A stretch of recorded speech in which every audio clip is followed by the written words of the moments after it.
Today, we want to learn money mistakes that we made. These are mistakes, seriously. After going through and sitting down to put this video together, I realized that I also make them. And I know that a lot of people also make them. In our last video, we spoke about smart money moves every woman should make.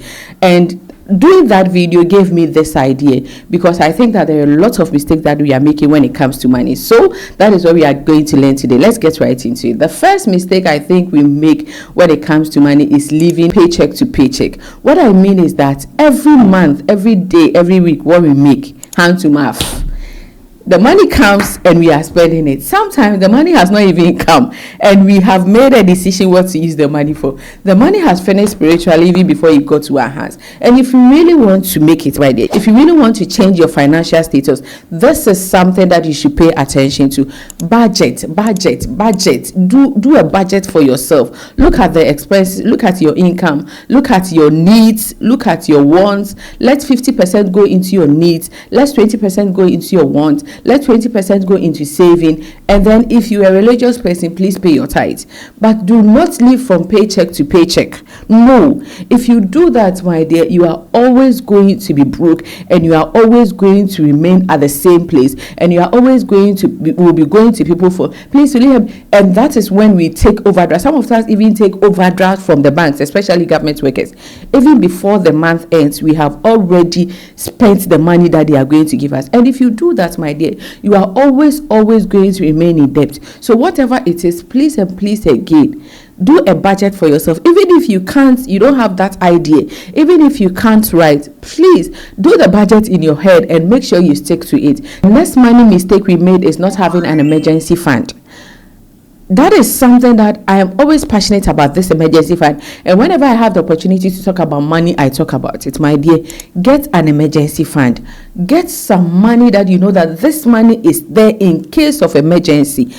Right now, if they call you that your mother is sick and your mother needs surgery, or your daughter has, I am not, God forbid, I'm not saying this should happen, or your spouse, do you have any money there that you can run to and take that money to go and pay for that? Or you would now be running to family and friends to go and look for a loan. And if they don't give you, you say, oh, Omutimuya day, when I needed his or her help, he or she wasn't there for me. Please get an emergency fund. At least save, even if it's 10 cedis a month or 20 cedis a month or 100 cedis, depending on how much you earn.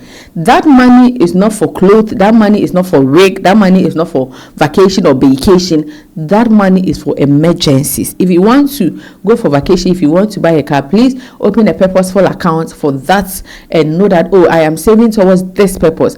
Other than that, do not use the emergency fund for any other thing. Another money mistake we made is relying on only one source of income. I spoke about this in the smart money moves, and I want to talk about it again. All our eggs are in one basket. We are teaching. I know a teacher who also is a taxi driver. He's even a headmaster and he's a taxi driver. That is something very powerful, something great that he's doing for himself. And I really admire him for that. Another money mistake we made is spending more than we earn. Yes, as I said, this overdraft thing, you know yourself, you know your income, you know what you are doing, you know the money that is coming into your pocket. So whatever it is, that is why you need a budget in the first place. You do not have to spend more than you earn. If you do that, right, you would always be looking at the faces of people to give you loans, and you always be in debt. The next thing is borrowing for lifestyle. And when I say borrowing for lifestyle, borrowing to go and do wedding, borrowing to go and build a house, borrowing. Why would you want to do that? Why would you want to go for a loan to go and do wedding? Like, why?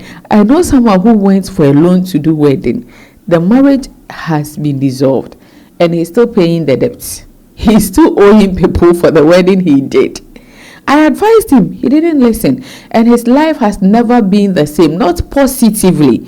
He's just declining financially. And he's always calling people, I want to do this. Would you give me? And that is something that I don't want you to do.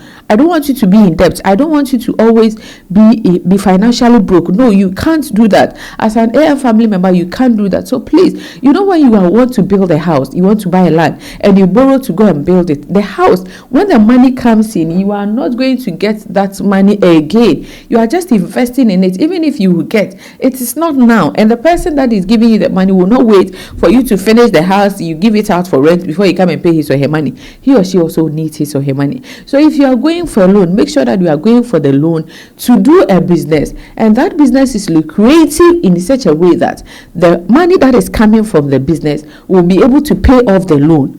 That is okay. But to go for a loan, my dear, let's continue. And then the next mistake we made when it comes to money is ignoring financial education, ignoring financial advice. When was the last time you watched a video on YouTube about money, about finances, about budgeting, about forecasting, when was the last time? We think we don't need it, and this is not something that we normally teach in schools. If you are not an economics student or you are not an accounting student, we do a little business maths in equal maths. Even that is just a topic, and even that, it is not something to educate us about how we handle our money. When was the last time you read a book about money? Read that Poor Dad. Have you read that book? No. So the money just comes and then you spend it anyhow. My dear, do not ignore financial education. Sometimes I take a phone and I call a financial person and I'm like, can you advise me about my money? This is how much I'm making. Can you advise me about my business? This is how much I'm buying the product. Can you help me with pricing? And this guy will give me details. Okay, when you want to do pricing, please take into consideration inflation, depreciation. And I was like, wow. And then failing to plan for retirement. In fact, this thing is very important to me, because I had a teacher who taught me in class 4, and then he went on pension and later had to come and work for me. With all sense of humility, I am just saying this. And I realized that he didn't plan for his retirement. He actually didn't have anything in place. You know that now you are strong. You can go to work. You can go to farm. You can do your business. You can go to the shop. But the time is coming, my dear, you can't. And that is when Ghanaian fathers will put the pressure on their kids, that their kids should take care of them. I know that you are investing in your kids, and you think that they would also have to take care of you. Yes, that is something they have to do. But plan for your retirement. If you are a business person, please pay for your social security. Do something, do an insurance, put some money somewhere to take care of you when you will not be that active, to help you to pay your bills, so that at your old age you do not become mobo. And then the next money mistake we make is not negotiation for items. But I think with this one, my gender is very good at it. If you want to buy this pen, the way you will negotiate. But the opposite gender, oh no, you tell them it's 5 cedis and then they buy it. They don't. Why should I negotiate? Sometimes they are even shy to negotiate, my dear. Negotiate for prices from this vendor. Consider which one is good, which one is affordable. Negotiate. But it also doesn't mean that you have to buy fake things, because when you also buy inferior things, you end up paying double for whatever you bought. So even though you have to negotiate and find out the best price you can get, also make sure that you are buying qualities. Another mistake is letting fear stop you from starting a business. You want to start that business, you have that idea, you have the concept, you have the money, you have the strength, you have everything you need, but you are scared and you are afraid, and you don't know what if it works for you, what if it blows for you, what if. Start something, put in the effort. Do not allow fear to restrain you from starting something that you think you can do. Just seek the knowledge, learn about it, ask questions, and then I think you are good to go. So these are money mistakes that I think it's inhibiting us, or it's preventing us from making it, and it's making us broke. Please pay attention to this. If you make any of them, as much as possible, try to correct your mistakes. If you really like this video, please give me a thumbs up and subscribe to my channel if you haven't done that, and I will definitely see you in the next video. Nyamenka.